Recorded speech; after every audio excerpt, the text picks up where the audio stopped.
Hello guys, I have made it to Siargao. Excuse the noise of what seems like helicopters, but that's just the motors of the boats going by the beach. So I do apologize for that if it's annoying. I got to Siargao by plane. I had to fly from Puerto Princesa on Palawan with Philippines Airlines. I had a very quick connection in Cebu and then I flew on to Siargao. You can also fly with Cebu Pacific and Sunlight Airlines. All of those have flights all throughout the Philippines. You can just check whichever connection is the most affordable for you. Once I arrived in the airport, there was a 300 peso shuttle.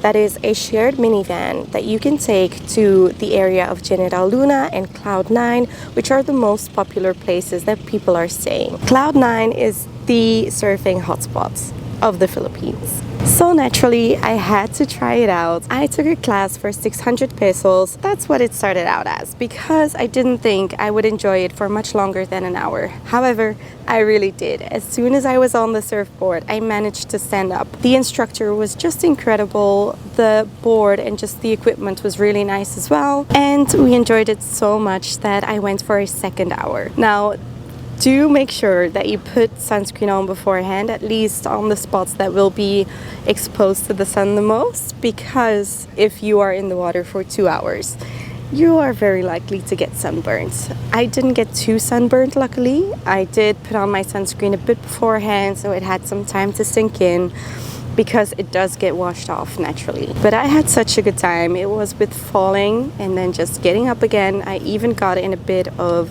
an accident. One of the guys that was also a beginner that was out there with me, his board smashed into my leg. Luckily, it was just my calf muscle, but it hurt so bad. It is definitely a beautiful bruise at the moment, but still I enjoyed it so much. I just got back up and went back to surfing. There is a guy taking these drone shots as well, so if you just find him before you start surfing, you can ask him to make some really cool, beautiful videos of you. The beginners will be in the Jacking Horse area near, or well, next to Cloud 9 actually. Cloud 9 also has a boardwalk. You do have to pay like 100 pesos environmental fee when you arrive on the island, and when you leave you also have to pay a 20 peso environmental fee.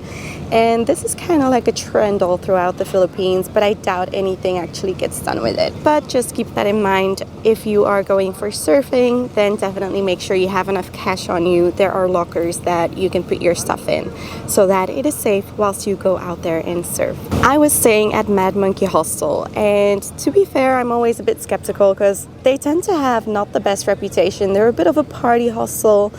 But to be fair, I had a great time. It's super easy to meet people, especially as a solo traveler.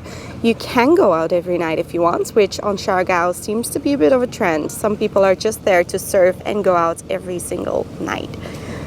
But I didn't. I was in bed early every night except for one, because everyone kept pestering me to go out. And I told them that I would on one specific night because I didn't have anything planned afterwards, and yeah, it was a lot of fun. But it also means that after 10 p.m. the hostel is completely quiet. Most people will have left and gone to the party, or people are sleeping. So it doesn't bother you at all. I really enjoyed my stay there. I booked the surf class through them and also the land tour. Now, bear in mind that this is quite a bit more expensive when you book through them than booking anywhere else. The Tree Islands tour should usually cost about half of what you'd pay at Mad Monkeys. And at Mad Monkeys, it's kind of like a booze cruise. I decided not to do it. Also, I had been doing lots of beautiful island hopping, which I will have posted about already. So I didn't feel the need to pay 40 euros to join my friends in a booze cruise. However, you can do the island hopping tour for as little as 1,300 more or less. The land tour we paid 2,500 for, which also you can do for, I guess, 1,500, which is also a big difference. But we did have a great time with Mr. T. Here's how the day went. Good morning, guys. Today we are going on the land tour around Siargao. I'm very excited. We are starting very early at 7 with an included breakfast at the Mad Monkey Hostel. And then we should be starting to head off. It'll be a long day. We will go see a beautiful river surrounded by palm trees, a rock pool, the famous Sugba Lagoon.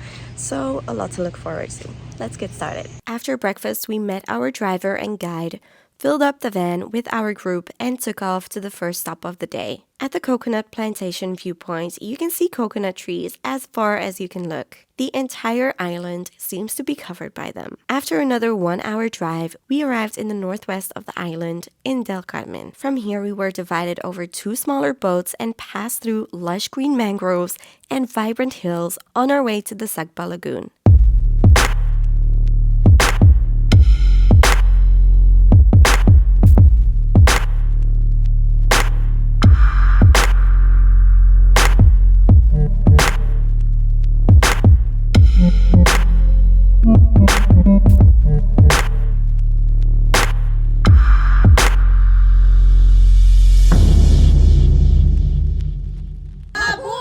Good morning! Welcome to Siargao, Siargao! Thank you. Good morning. Once you arrive, you can rent a kayak or stop or simply jump off the platform or go for a swim for free. Expect a line at the platform though, because everyone wants a picture on it.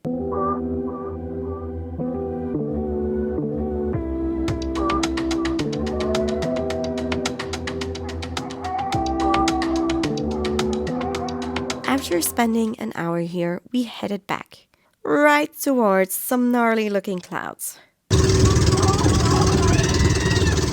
Lunch was included as well, so after getting soaked on the boat, we dried off at this local Filipino restaurant. We each got to choose 2 traditional dishes with a side of rice. The next stop of the tour was the Magpupunco rock pools. These rock pools are exposed at low tide and are an awesome spot to go for a swim and cliff jump. Definitely bring your water sandals for this one since the rocks can be very slippery. I was captivated by the rock formations around here and the islands in the distance. The tide flowing in and out creates a natural lazy river in the middle, but you will not have this place to yourself, however. You'll have to share it with lots of other tourists, some crabs, and you might spot this giant spider. We stopped for a halo halo, which I was not a fan of, on the way to our final stop of the day, the Masin River.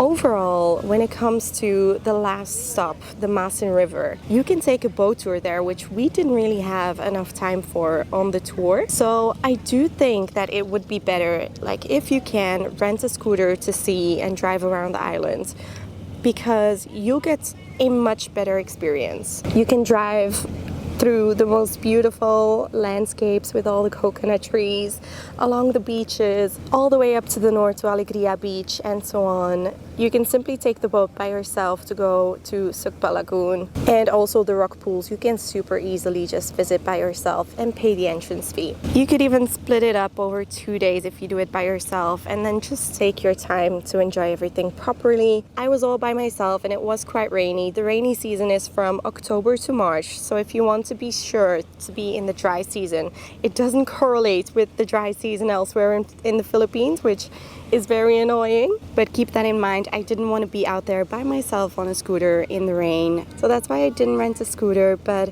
I do think I would have had a much more authentic and nice experience had I done that. Other than that, there is another tour that you can do to the Sohoton Cave, which is where you can swim with the stingless jellyfish, but apparently that's also only during the summer months. So I decided not to go, even though that was something I was really looking forward to, but it's also much more expensive, like 1,700 if you do it with the cheapest tour. So in the end, I had some amazing surfing. I also enjoyed a breakfast at Shaka one morning and just did some journaling and had an amazing smoothie bowl. Since this place is right on the beach, you have the best views here of Cloud 9 and the surfers showing off their skills without having to pay the entrance fee. From Katanyan Beach, surfers get taxi boats to surf further out from the island as well. If you followed me for longer, you'll know that my favorite thing ever is a food market.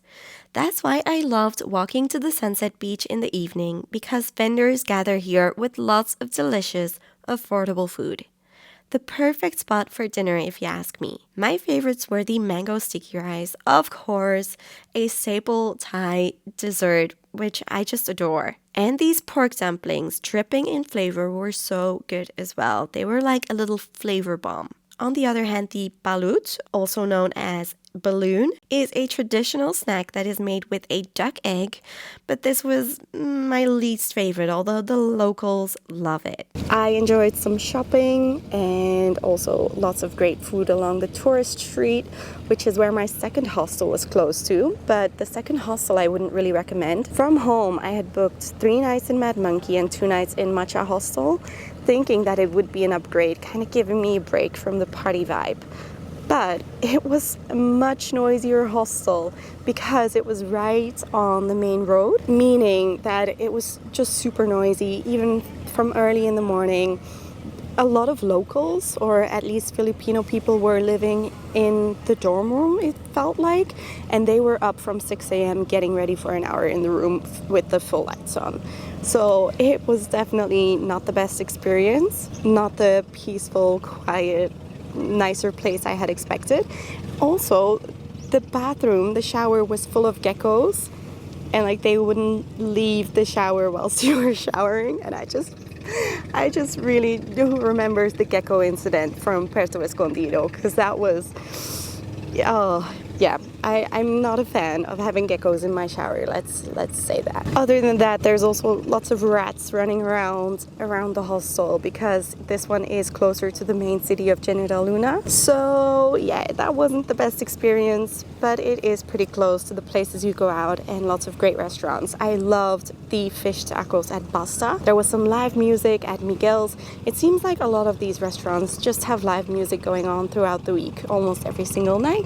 So if you're down for that, then definitely take a tuk-tuk from the Cloud9 area to General Luna. If there's multiple people, it'll be 50 pesos per person. If you're alone, it'll be 100. And that is it for Siargao. I hope you enjoyed this video. If you did, then definitely give it a thumbs up and subscribe if you don't want to miss the rest of my Philippines videos. And then I hope to see you in the next one. Bye!